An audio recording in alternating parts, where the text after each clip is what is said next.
খালের চক্রাকারে ক্যালেন্ডারে পাতা হতে মুছে গেল পুরো একটি মাস। আজকে সেই মাসের অর্থাৎ রমাদানের শেষ দিন। এই রমজান মাসটা একটু বেশি বিশেষ ছিল মির্জা পরিবারের কাছে। কেননা এই বছর রমজানে গুনে গুনে 30টা রোজাই রেখেছে বাড়ির সবচেয়ে ছন্ন ছাড়া অবাধ্য ও বখাটে ছেলে কৃষাণ মির্জা। প্রথম দু একটা রোজা তার কষ্ট হলেও বাকিগুলো বেশ স্বাভাবিকভাবেই চলে গেছে। এমনকি এই রমজানের উসিলায় নিজের সকল বদ অভ্যাস থেকেও বিরত থেকেছে সে। দিনের বেলা বন্ধুদের সাথে আড্ডায় যোগ হলেও রাতে ইফতার শেষে আর আড্ডায় যাওয়া হয়ে ওঠেনি তার। হাতে গোনা দু একদিন রাতে বাইরে গিয়েছে, তাও কোনো জরুরি কাজ পড়লে, নয়তো বাকি সময় রুমেই শুয়ে বসে কাটিয়েছে। তবে আজকের দিনটাই একটু ভিন্নতা এসেছে। সেই যে সকালে 10টার দিকে ঘর থেকে বেরিয়েছে কৃষাণ, দুপুর গড়িয়ে যাচ্ছে অথচ এখনো বাড়ি ফেরার নাম নেই তার। মানুষটার অনুপস্থিতিতে বিছানায় মিঠুকে নিয়ে বসে আছে হুমায়রা, নিজের মতো প্রাণীটির সাথে সময় কাটাচ্ছিল। ঠিক তখনই রুমে এলেন ইয়াসমিন বেগম। চোখ তুলে সেদিকে চাইল। ইয়াসমিন বেগমের হাতে স্থান পেয়েছে একটা মাঝারি সাইজের গিফট বক্স। সেটা হাতে নিয়ে হুমায়রার নিকট এগিয়ে এলেন তিনি। সামনে এসে প্যাকেটটা হুমায়রার হাতে ধরিয়ে দিয়ে বললেন, নাও তোমার পার্সেল। তোমার পার্সেল। কথাটা কর্ণপাত হতেই ভ্রুজোড়া বেঁকে গেল মেয়েটার। সন্দিহান চোখে একবার পার্সেলটার দিক তাকিয়ে বলল, আমি তো কোনো পার্সেল অর্ডার করিনি আম্মু। এখানে তোমারই নাম, তুমি করনি, হয়তো কিষান করেছে। নাও রাখো এটা, আমি নিচে যাচ্ছি। বলেই কক্ষ ত্যাগ করলেন তিনি। এদিকে পার্সেলটা হাতে নিয়ে অনড় হয়ে বসে রইল হুমায়রা। মাথায় ঘুরতে লাগলো হাজারো প্রশ্ন। কৃষাণ অর্ডার করবে তার জন্যে, তাও আবার না জানিয়ে, নাকি অন্য কারোরটা ভুলে তার কাছে চলে এলো। মেয়েটা ঘুরিয়ে ঘুরিয়ে সেটা দেখতে লাগলো। তখনই চোখে পড়লো একটা ছোট্ট চিরকুট। অর্ডারকারীর সম্পর্কে তথ্য পাওয়ার আশায় মনে হাজার দ্বিধা দ্বন্দ্ব থাকলেও সেটার ভাঁজ খুলে চোখের সামনে মেলে ধরল। দৃষ্টিগোচর হলো কারো অগোছালো হাতে লেখা গুটি গুটি অক্ষরের কিছু মনোমুগ্ধকর বাক্য। এক অসংজ্ঞায়িত রমণী, প্রিয় কিংবা অপ্রিয়, সুখ কিংবা দুঃখ, ভালোবাসা কিংবা বিরক্তি, সবকিছু মিলিয়ে তুইময় এক অন্যরকম আসক্তি। যে আসক্তির মায়াজাল থেকে আমি ছাড়া পেতে গিয়ে আরও গভীরভাবে আটকে পড়েছি। না আসক্তি ছাড়তে পেরেছি, না নিজেকে সামলাতে পেরেছি। সবশেষে আমার আমিটা তো তোর মাঝে মরতে বসেছে, যার দরুন আমার মরণ কাটিয়ে হিসেবে উপহার খানা আজ তোর হাতে তুলে দিয়েছে। শাড়ির প্রতিটি ভাঁজে ভাঁজে তুমি সাজিয়ে নিও তোমায়। হে আমিটা বড্ড বেসামাল হয়ে পড়লে এটা সামলে নিও আমায়। এতে প্রিয়ার প্রিয়তম পুরুষ। স্তব্ধ হলো হুমায়রা। অপলক নেত্রে তাকিয়ে রইল চিরকুটটির পানে। না শুরুতে কোনো সম্বোধন, না শেষে কোনো পরিচয়। প্রথমে তুই, শেষটা ফের তুমিময়। এ কেমন তাজ্জব চিরকুট দাতা। মনে হচ্ছে তার অনুভূতিগুলো যেন সে নিজেই এখনো বুঝতে পারছে না। বেনামি অনুভূতির ভিড়ে সে নিজেই যেন অগোছালো হয়ে পড়েছে। কিছুক্ষণ বস্তুটি নিয়ে চিন্তিত ভঙ্গিতে বসে রইল মেয়েটা। পরপর সিদ্ধান্ত নিল কৃষাণ না আসা অবধি খুলবে না। আগে জেনে নিবে যে এটা আসলেই তার কিনা। পার্সেলের প্যাকেটিং খুলল না সে, ওভাবেই ওয়ার্ড্রপের উপরে নিয়ে সেটা রেখে দিল। সন্ধ্যার একটু আগে বাসায় ফিরল কৃষাণ। হুমায়রা তখন রান্নাঘরে কাজে ব্যস্ত। শূন্য কক্ষে প্রবেশ করা মাত্রই তার চোখ গেল ওয়ার্ড্রপের উপরে থাকা বস্তুটির দিকে। এগিয়ে এসে জিনিসটাকে সম্পূর্ণ প্যাকেটিং অবস্থাতে দেখেই ভ্রু কুঁচকে গেল ছেলেটার। অতিষ্ঠ কণ্ঠে বলল, হুজুর নেই তো হুজুর নেই, জানতাম এমনটাই করবে। এটা কি আপনি অর্ডার করেছেন? মাত্রই রান্নাঘরের উদ্দেশ্যে পা বাড়াতে নিচ্ছিল কৃষাণ, তখনই পিছন থেকে ভেসে আসলো কাঙ্ক্ষিত রমণীর স্বর। কৃষাণকে দেখা মাত্রই কাজ ফেলে রুমে ছুটে এসেছে হুমায়রা। মেয়েটার হাতে তখনও বেসন লেগে আছে, চেহারায় বিদ্যমান ঘামের বিন্দু বিন্দু ফোঁটা। ওভাবেই মানুষটার দিক কৌতূহল নিয়ে এগিয়ে এলো। ফের কৌতূহলী স্বরে জিজ্ঞেস করলো, এটা আপনি অর্ডার করেছেন? আমি কেন তোর জন্য শাড়ি অর্ডার দিতে যাব? কৃষাণের উত্তর শুনে কৌতূহলী মুখটা মুহূর্তেই নিভে গেল মেয়েটার। পরক্ষণেই কিছু একটা মনে পড়তেই কপাল কুঁচকে বলল, আপনি কিভাবে জানলেন এটার ভেতর শাড়ি আছে? ততমত খেয়ে গেল বেচারা। তৎক্ষণাৎ কথা ঘুরাতে বলল, চিরকুটে পড়েছিলাম। ও আচ্ছা, তাহলে একটা কাজ করি, এটা আম্মুর কাছে দিয়ে আসি। কেউ হেল্প চাইতে আসলে দিয়ে দিতে বলবো। মানে? চমকানো স্বর কৃষাণের। কিছুটা ভড়কে গেল মেয়েটা। নিজেকে ধাতস্থ করে উত্তর করল। আমি তো জানি না এটা কার তরফ থেকে এসেছে। না জেনে এটা কিভাবে গ্রহণ করব আমি? কে না কে অর্ডার দিয়েছে। কে না কে অর্ডার দিয়েছে সেটা জেনে তোর লাভ কি? তোর জন্য এসছে, এটাই প্রধান বিষয়। তুই কত কিছু ভাবতে কে বলেছে? তাই বলে আমি না জেনে না শুনে যার তার দেয়া কাপড় পরে নিব? পড়বি। শুধু পড়বি না, বরং বছরের সবচেয়ে সুন্দরতম দিনটা আগামীকাল তুই এটা পড়েই কাটাবি। আপনি কি চিরকুট পরে বুঝতে পারেননি এটা কোনো পুরুষের তরফ থেকে এসেছে? আর আপনি বলছেন এটা আমি পড়তে, তাও আবার ঈদের দিন। হুম, বলছি। আর আমি বলেছি মানে তুই সেটা শুনতে বাধ্য। যদিও উপহারটা আপনি দিতেন তাহলে একদিন না বরং প্রতিদিনই শাড়িটা পরতে আপত্তি ছিল না আমার। কিন্তু এটা তো আপনি অন্য, মানে আপনি না, ও অন্য কারো। তাহলে এমন কেন করছেন আপনি? ধরে নে আমিই দিয়েছি। মনে মনে অনেক কিছু আন্দাজ করতে পারলেও সেটা প্রকাশ করল না হুমায়রা। উল্টো লাপাত্তা ভাবে বলল। ধরে মনে করে অঙ্কের সমাধান হয়, বাস্তব জীবনে এসব দিয়ে কিচ্ছু হয় না। বলতে দেরি, অথচ মেয়েটাকে নিজের আয়ত্তে আনতে দেরি হলো না কৃষাণের। হুমায়রার এক হাত উল্টো করে পিঠ পিছে আটকে ধরল সে। শক্ত কণ্ঠে বলল। বড্ড বেড়ে গেছিস না? ওই বোরিংয়ের পরের লাইনগুলো যে এখনো সম্পূর্ণ করিসনি মনে আছে? ধরলে সবকিছু রসুল একসাথে করে ছাড়বো, বলে দিলাম। এ বেলায় এসে চুপসে গেল হুমায়রা। সেদিন রাতে কৃষাণ যখন বলেছিল তোর কচুর কথা আর বলা লাগবে না, তারপর থেকে এই বিষয়ে আর কখনোই কথা উঠেনি। সে তো ভেবেছিল মানুষটা হয়তো কবেই ভুলে গেছে ওসব। কিন্তু এখন মনে হচ্ছে বাকিটুকু সম্পূর্ণ না করা অবধি তিনি কখনোই ভুলবেন না সে কথা। মেয়েটা প্রসঙ্গ পাল্টে বলতে নিল। রোজা রেখে বউকে মারা কিন্তু। প্রতিমধ্যেই তাকে থামিয়ে দিল একটা। তোকে মারছি আমি? নিরুত্তর রইল হুমায়রা। বলার মতো কিছু না পেয়ে নিজেকে ছাড়ানোর চেষ্টা চালালো। অমনি হাতে জোর প্রয়োগ করে তাকে একেবারে সন্নিকটে নিয়ে এলো কৃষাণ। কিছুটা ঝুঁকে অদ্ভুত স্বরে বলল। রোজা রেখে বউকে মারা যায় না, তাহলে কি করতে হয়? ভালোবাসতে হয়। কাঙ্ক্ষিত পুরুষটির এমন অনাকাঙ্ক্ষিত আচরণে হতবিহ্বল হয়ে গেল মেয়েটা। হৃদয়ে সৃষ্টি হলো অবাধ্য তোলপাড়। জবান লোপ পেল আপনা আপনি। এলোমেলো দৃষ্টি লোকাতে মাথা নিচু করে নিল। ফের কর্ণকুহরে পৌঁছালো সেই কণ্ঠ। বল, বাসবো ভালো? ছাড়ুন, রান্নাঘরে কি সবকিছু পুড়ে যাচ্ছে। আর এদিকে যে সকল নিষেধাজ্ঞা এড়িয়ে পুরো আস্ত একটা মানুষকে দিন দিন পুড়িয়ে নিঃশেষ করে দিচ্ছিস, তার বেলা? আপন মনে কথাটুকু বিড়বিড় করে হুমায়রাকে ছেড়ে দিল কৃষাণ। সাথে সাথেই ক্রস্ত পায়ে কক্ষ ত্যাগ করল হুমায়রা। বাইরে এসে কয়েক দফা বড় বড় শ্বাস টেনে নিয়ে নিজেকে স্বাভাবিক করলো। পরপর হাঁটা দিল রান্নাঘরের উদ্দেশ্যে। রুমের মধ্যে মলিন মুখে বসে আছে ইকরা। ইফতারের পর মায়ের নাম্বারে ভিডিও কল করেছিল সে। বরাবরের মতোই সালাম চুকে খবরাখবর জিজ্ঞেস করেছে। তারপর চাঁদ রাত মোবারক জানিয়ে আরও বিভিন্ন কথা বলেছে এবং প্রিয় সখীর সাথেও কথা বলেছে। তবে এতে মন ভালো হওয়ার পরিবর্তে আরও খারাপ হয়ে বসে আছে। এই প্রথম মা বাবাদের ছাড়া ঈদ কাটাবে মেয়েটা। ভাবলেই কেমন খারাপ লাগা কাজ করছে তার। তবে খারাপ লাগার ঊর্ধ্বে গিয়ে তার একমাত্র সুখ হয়ে রুমে প্রবেশ করলো ওমর। তাকে দেখতেই মুখে হাসি ফুটিয়ে তুলল ইকরা। পরক্ষণেই মানুষটার হাতে শপিং ব্যাগ দেখে কিছুটা ভ্রু কুঁচকালো। ঈদের জন্য তো সবকিছু আরো আগেই কিনে দিয়েছে, তাহলে এখন আবার কি আনলো? কৌতূহল দমাতে না পেরে প্রশ্ন করলো। আবার কি এনেছেন? কোনরূপ উত্তর না দিয়ে ইকরার দিক এগিয়ে এলো ওমর। সামনে এসে শপিং ব্যাগ হতে দুটো মেহেদি বের করে স্ত্রীর হাতে ধরিয়ে দিল। বলল। নিন এবার এই মেহেদির রং দিয়ে আপনার নরম হাত দুটো রঙিয়ে তুলুন, সাথে ভিতরের সকল মলিনতা দূর করুন। মুচকি হাসলো ইকরা, যে হাসির ভিতরে কোনরূপ বেজাল রইল না। শুধু স্থান পেল এক পশলা সুখময় অনুভূতি।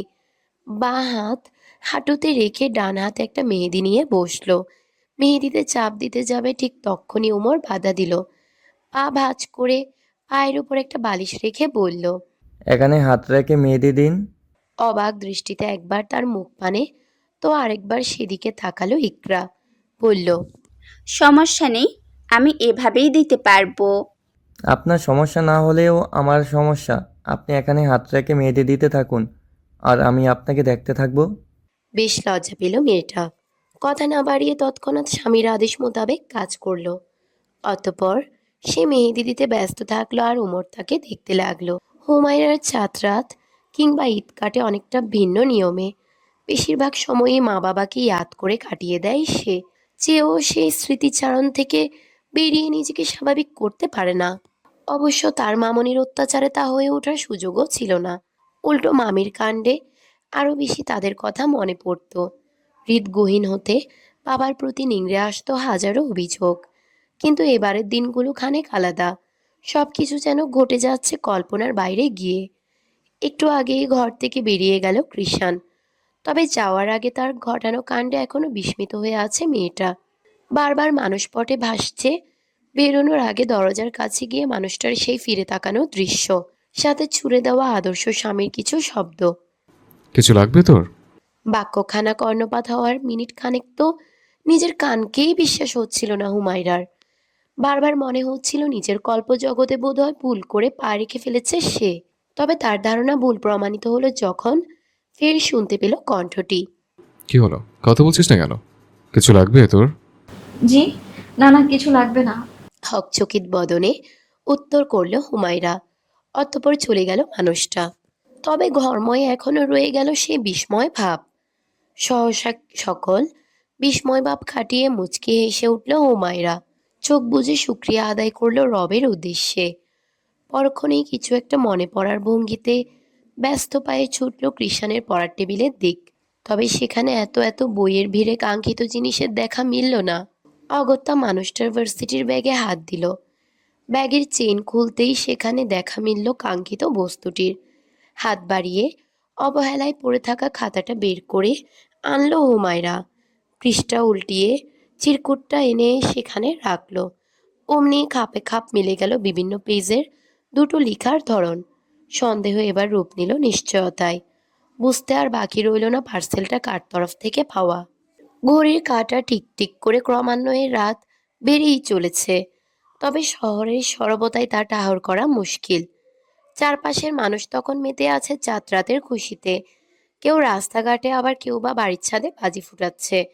আকাশ জুড়ে ছড়াচ্ছে রং বেরঙের কৃত্রিম আলো। বন্ধুদের সাথে পরিচিত সেই বটগাছের নিচে এসে আজ অনেকদিন পর বসলো কৃষাণ। তবে মনোযোগ তার সেখানে নেই। আসার সময় রাস্তার ধারে ফুলের দোকানে ঝুলিয়ে রাখা বেলি ফুলের গাছড়াগুলো সব মনোযোগ কেড়ে নিয়েছে তার।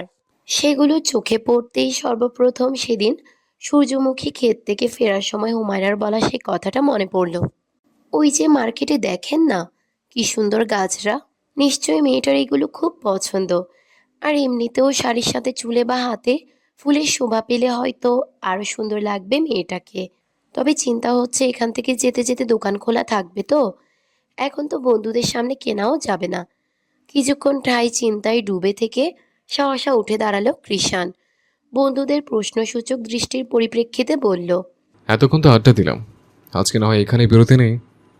এসব কি মামা, আজকে চলে যাবি তুই? লাফাঙ্গারা, সারাদিন রোজা ছিলাম আমি, তোদের মতো অত তেজ নেই শরীরে। কৃষাণের জবাব শুনে কৃষাণের জবাব শুনে আর কোনো প্রশ্ন করল না রবি। বাকিরাও চুপ রইল। পরিস্থিতি স্বাভাবিক দেখে তৎক্ষণাৎ স্থান ছাড়ালো কৃষাণ। তার যাওয়ার পানে নিবদ্ধ রইল তিনজোড়া অবাক দৃষ্টি। যে কৃষাণ একদিন নেশা না করে থাকতে পারত না, সেই কৃষাণ কিনা আজকে পুরো একটা মাস ধরে নেশা জাতীয় দ্রব্য ছুঁয়েও দেখেনি। সতর্ক পায়ে বাড়িতে প্রবেশ করল কৃষাণ। ড্রয়িং রুমে কারোর উপস্থিতি দেখতে না পেয়ে লুকায়িত গাছরা দুটো প্রকাশ্যে আনলো। ধীর পায়ে কক্ষে পৌঁছাতেই দেখতে পেল স্ত্রীর ঘুমন্ত কায়া। স্বস্তির নিঃশ্বাস ফেলল কৃষাণ। ঘুমিয়ে আছে ভালোই হয়েছে, জেগে থাকলে অগণিত প্রশ্নের সম্মুখীন হতে হতো তাকে। একবার হুমায়রাকে পর্যবেক্ষণ করে গাছরা দুটো ফ্রিজে রেখে দিয়ে আসলো। অতঃপর রুমে এসে নিজেও হুমায়রার পাশে শুয়ে পড়ল। রমণীর মুখ পানে চেয়ে দেখে ভাবল, তার দেয়া শাড়িতে কেমন লাগবে মেয়েটাকে। নিশ্চয়ই কোনো হুরের ন্যায় অপেক্ষায় রইল সেই ক্ষণের, যখন নিজের পুরো মাস নেশা না করে জমানো টাকা থেকে কিনে দেওয়া শাড়িতে দেখতে পাবে তার হুজুরানিকে। দীর্ঘ 1 মাস সিয়াম সাধনার পর মুসলমানদের জন্য মহান আল্লাহর পক্ষ থেকে এক বিশেষ উপহার ও আনন্দ উৎসব হলো ঈদুল ফিতর। দূর দূরান্তে স্বজনদের সম্মেলনের মাধ্যমে এদিন মেতে থাকে প্রতিটি মুসলিম ঘর। বাচ্চাদের আনন্দে সরব হয়ে ওঠে চারিপাশ। পৃথিবীর বুকে এ যেন এক অতুলনীয় দৃশ্য। ভোরের আলো ফোটার আগেই রান্নাবান্নার কাজে লেগে পড়েছে হুমায়রা। এদিক ওদিক হাত চালিয়ে ফ্রিজের নিকট এগিয়ে গেল সে। হাতের টানে নর্মাল আলগা করতেই সেখানে দৃশ্যমান হলো দুটো বেলি ফুলের গাছরা। তৎক্ষণাৎ চোখ বড় বড় হয়ে গেল রমণীর। কিছুক্ষণ অবাক চোখে তাকিয়ে রইল। পরপর গাছরা দুটো হাতে নিয়ে ভাবনার জগতে ডুব দিল। এগুলো কে আনলো? বাড়িতে তো আপাতত কৃষাণ ছাড়া আর কেউ বাইরে যায় না, তাহলে কি মানুষটাই আনলো তার জন্য? ভাবতেই মুখে হাসি ফুটল। গাছরা দুটো উল্টে পাল্টে দেখল কিছুক্ষণ। তার তো বিশ্বাসই হচ্ছে না যে এগুলো কৃষাণ এনেছে। অবশ্য আজকাল মানুষটার সব কাণ্ড কারখানায় কেমন অবিশ্বাস্য। অত বেশি ভাবতে গেল না সে। গাছরাগুলো আগের স্থানে রেখে আবারও কাজে লেগে পড়ল। কাজের ফাঁকেই হুমায়রার হঠাৎ মনে পড়ল মানুষটাকে গিয়ে ঘুম থেকে উঠাতে হবে। খানিক বাদেই ঈদের নামাজের জামাত শুরু হয়ে যাবে। তড়িঘড়ি করে রুমের উদ্দেশ্যে হাঁটা দিল হুমায়রা। দরজার সামনে আসতেই পদযুগল থেমে গেল মেয়েটার। ভিতরে ওয়াইন কালারের পাঞ্জাবি পরিহিত লম্বা চওড়া যুবককে নজরে আসতেই স্থির হলো দৃষ্টি। উজ্জ্বল শ্যামবর্ণের সেই চেনা পুরুষটিকে আজ যেন পুরোপুরি অচেনা লাগছে। বখাটের কোনো চিহ্ন নেই তার মাঝে। যা আছে তার পুরোটাই মুগ্ধতা। মিররের সামনে দাঁড়িয়ে জেলের সাহায্যে এলোমেলো চুলগুলো ঠিক করছিল কৃষাণ। তখনই দর্পণের কোণে দেখতে পেল কাঙ্ক্ষিত রমণীর অনর অবয়ব। ওভাবেই ঘাড় ঘুরিয়ে তাকালো সে। হুমায়রার বিস্ময় ভরা চোখে চোখ রেখে ভ্রু নাচালো। অমনি নড়ে চড়ে উঠল হুমায়রা। ঘন ঘন পল্লব ঝাপটে নিজেকে স্বাভাবিক করে নিল। এগিয়ে এসে প্রশ্ন ছুড়ল। নামাজে যাচ্ছেন? শোন, আমি বখাটে ঠিক আছে, তা বলে ঈদের নামাজে পড়বো না ভেবেছিস? তবে জেনে রাখ, এই ক্রিশ্চিয়ান মির্জা কিন্তু একজন নিয়মিত বাৎসরিক মুসল্লি। মানুষটার কথা বলার ভঙ্গি আর বাৎসরিকের সামনে নিয়মিত শব্দটা শুনতেই ফিক করে হেসে উঠল হুমায়রা। পরক্ষণেই তা পরিণত হলো খিলখিলে হাসিতে। মুহূর্তেই রিনরিনে হাসির সুরে মেতে উঠল কৃষাণের নিস্তব্ধ কক্ষ। কৃষাণের মনে হলো আজকের সবটুকু খুশি যেন এই হাসির মধ্যেই পাওয়া হয়ে গেল তার। মন্ত্রমুগ্ধের ন্যায় সামনের রমণীর পানে তাকিয়ে রইল সে। কিয়ৎক্ষণ এভাবেই কাটল। হঠাৎ হাসি থামিয়ে সিরিয়াস হয়ে উঠল হুমায়রা। ব্যস্ত কণ্ঠে বলল। আরে আপনার নামাজে দেরি হয়ে যাচ্ছে, তো তাড়াতাড়ি যান। আর অতি শীঘ্রই বাৎসরিক মুসল্লি থেকে দৈনিক মুসল্লি হয়ে উঠুন। শেষের লাইনটুকু আপন মনে বিড়বিড় করে বলল। উত্তরে কৃষাণ পা চালিয়ে বলল। হুম, যাচ্ছি। ড্রয়িং রুমে এসে সকল মন মালিনতার ঊর্ধ্বে গিয়ে মা চাচিদের উদ্দেশ্যে ঈদ মোবারক জানালো কৃষাণ। অনেক বছর পর তার মুখ থেকে ঈদ মোবারক শব্দটা শুনতেই বেশ অবাক হলেন দুই যা। গত ঈদগুলোতেও অন্য এক কৃষাণকে দেখে এসেছে তারা। চুপচাপ ঈদের নামাজ পড়ে ক্ষণিকের জন্য বাসে আসতো সে। তারপর বন্ধুদের সাথে ট্যুরে চলে যেত। অতঃপর তার খোঁজ আর পায় কে? প্রথম দফায় বিস্ময়ের চোটে কথা বলতে ভুলে বসলেন ভদ্রমহিলাগণ। পরক্ষণেই নিজেদের ধাতস্থ করে তৃপ্তির হাসি এসে ছেলের উদ্দেশ্যে উল্টো ঈদ মোবারক জানালেন। উত্তর পেয়ে আর দেরি করল না কৃষাণ। নামাজের জন্য রওনা হলো। ড্রয়িং রুমে এসে পুরো ঘটনাই দৃষ্টিগোচর হলো হুমায়রার। মুচকি হেসে সৃষ্টিকর্তার নিকট শুকরিয়া আদায় করল সে। পরপরই মনে পড়ল সে কৃষাণকে এখনো ঈদ মোবারক জানায়নি। তখন রুমে গিয়ে মানুষটাকে এই অচেনা রূপে দেখে সব ভুলেই বসেছিল মেয়েটা। নিজের কাণ্ডে নিজেই বিরক্ত হলো।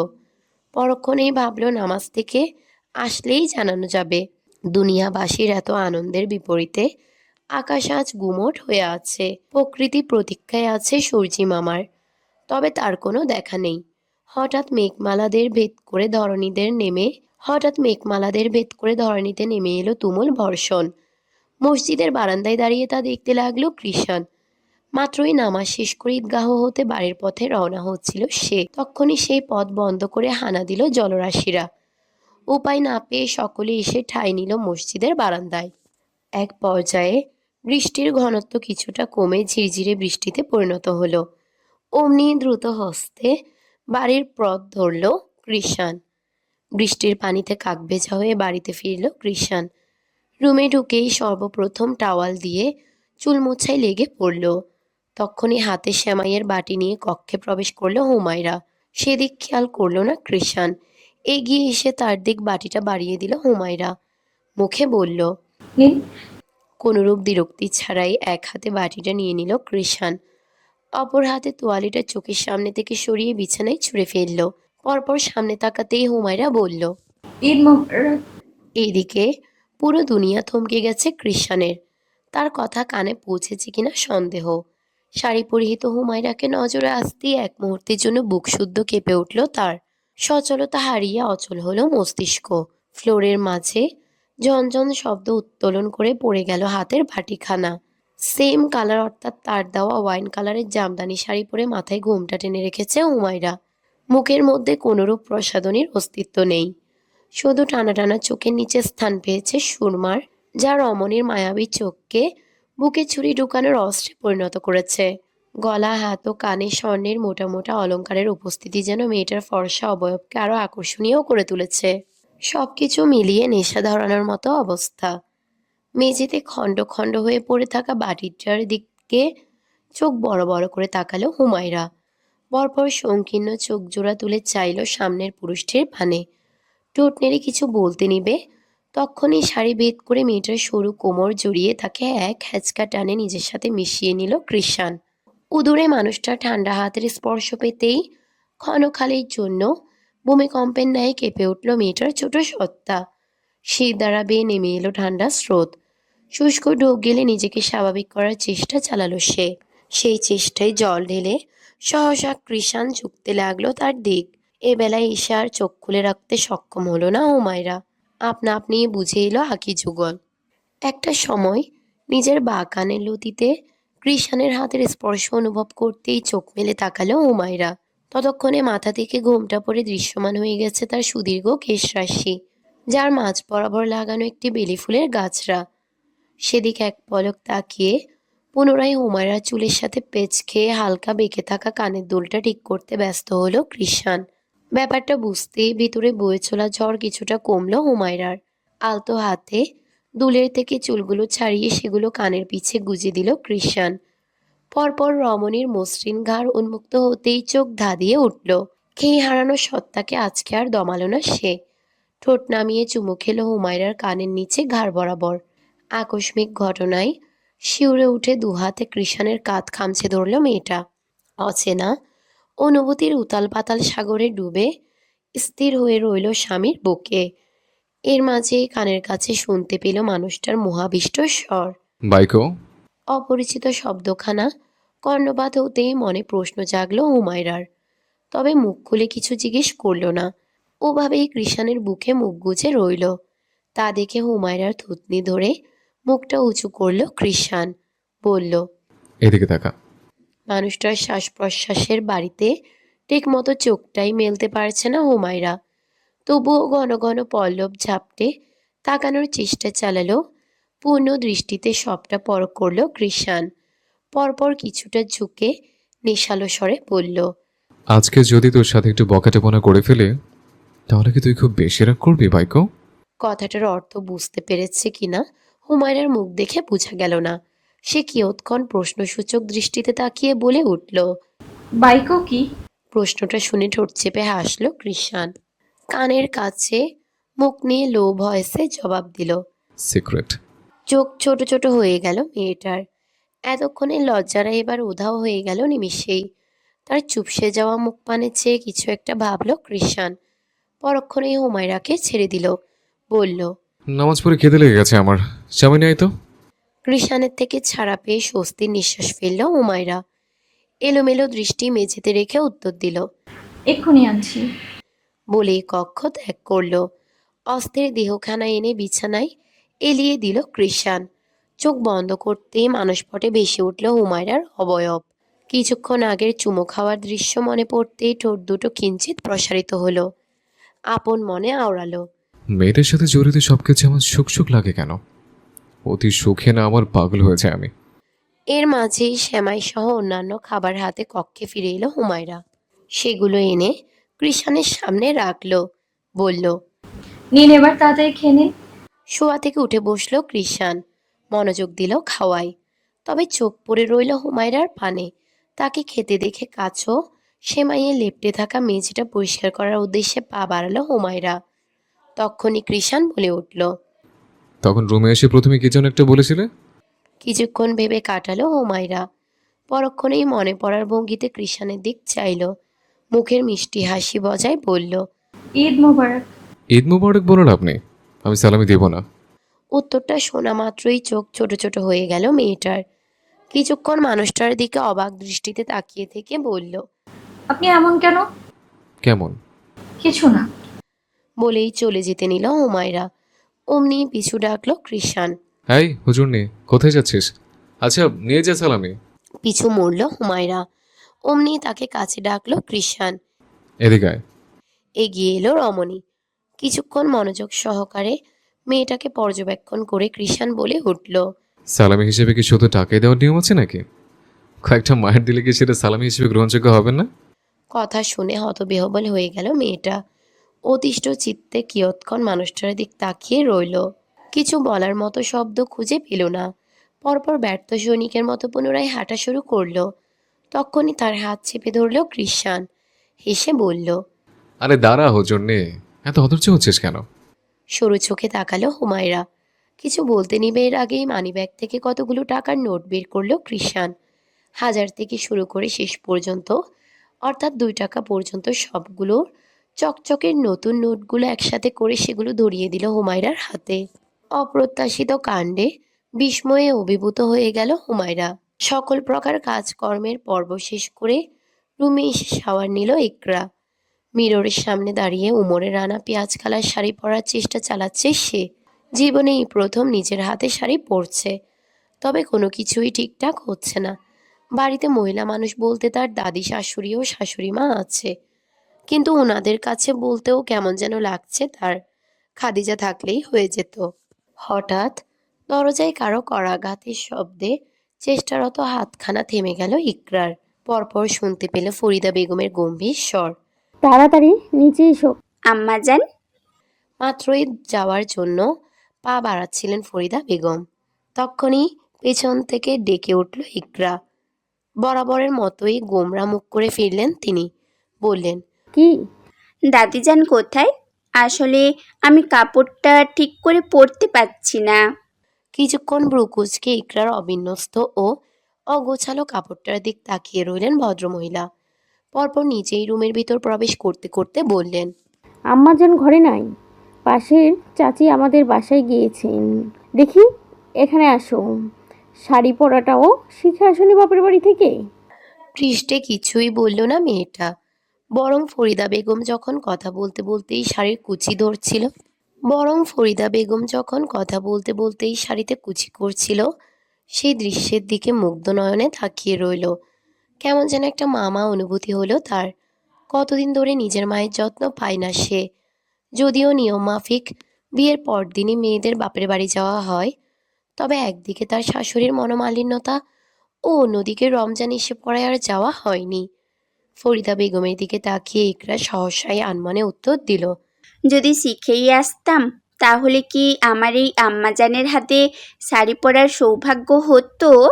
অদ্ভুত দৃষ্টিতে ছেলের বউয়ের দিকে তাকালেন ফরিদা বেগম। সে দৃষ্টিতে নমনীয়তা বা কঠোরতা কোনোটাই খুঁজে পেল না ইকরা। বোধহয় 2 ধরনের অনুভূতিই মিশে আছে সে তাই। এরপর আর কোনো কথা বলল না কেউই। চুপচাপ কাপড় পরানো শেষ করে রুম ছাড়তে নিলেন ফরিদা বেগম। তখনই রুমে উপস্থিত হলো উমর। মাকে দেখতেই মুচকি হাসি উপহার দিল। তাকে দেখতেই ফরিদা বেগম বলে উঠলেন, তোমার বউ দেখছি কোনো কাজেই জানি না ঠিক মতো। কথা শুনে মায়ের পিছনে থাকা স্ত্রীর দিক তাকালো উমর। কিয়ৎক্ষণ একেবারে থম মেরে রইল। মনে হচ্ছে যেন শাড়ি পরিহিতা বধূর সৌন্দর্যে আটকে গেছে সে। পরক্ষণেই 2 হাত পিঠ পিছে আড়াআড়ি ভাবে ভাঁজ করে ইকরার উদ্দেশ্যে ব্রুকুচকে বলল, আসলেই তাই? মাথা নুইয়ে নিল ইকরা। পরপর হ্যাঁ সূচক ভঙ্গিতে উপর নিচ মাথা দোলালো। এবার এক অদ্ভুত প্রশ্ন করে বসলো উমর। স্বামীর সেবা ঠিকঠাক করতে পারবেন তো? হুম। দ্বিধাদ্বন্দ্বে পড়ে গেল রমণী। স্বামীর অভিব্যক্তি বুঝার প্রয়াস চালিয়ে গেল কিছু সময়। বুঝতে সক্ষম না হয়ে উত্তর করল, আলহামদুলিল্লাহ, এটুকু পারলেই হবে, বাকিটুকু আপনার সেবক সামলে নেবে। তোমার বইয়ের জন্য কি এখন সেসবও রাখবে নাকি তুমি? আম্মাজান, আপনি বড্ড সরল। সেবক রাখতে হবে কেন? এই যে আপনার সামনে জেলজান্ত একজন সেবক দাঁড়িয়ে আছে, দেখতে পাচ্ছেন না? আমার দেহের এই পাশটা আপনার আর ও পাশটা আমার সহধর্মিনীর। এবার বলুন, আপনাদের কি কি সেবার প্রয়োজন? এই সেবক সর্বদাই প্রস্তুত। ছেলের কাণ্ড দেখে বিরক্তি আর ভালো লাগার মাঝখানে ফেঁসে গেলেন ফরিদা বেগম। কিছুক্ষণ উমরের দিক তাকিয়ে থেকে রুম ছাড়তে উদ্যত হলেন। যেতে যেতেই বললেন, তুমি দেখছি দিন দিন বউ পাগল হয়ে যাচ্ছে। এমন হুরের মতো বউ ঘরে থাকলে আপনার ছেলে তো পাগল হবেই আম্মাজান। ইকরার নিকট এগিয়ে আস্তে আস্তে বলল উমর। ততক্ষণে ফরিদা বেগম নিচে চলে গেছেন। ছেলের কথা শুনতে পাননি তিনি। এদিকে কথায় লজ্জায় গালে রক্তিম আভা ছড়িয়ে পড়ল ইকরার। মেয়েটা কেমন হাঁসফাঁস করে প্রসঙ্গ পাল্টানোর চেষ্টা করে বলল,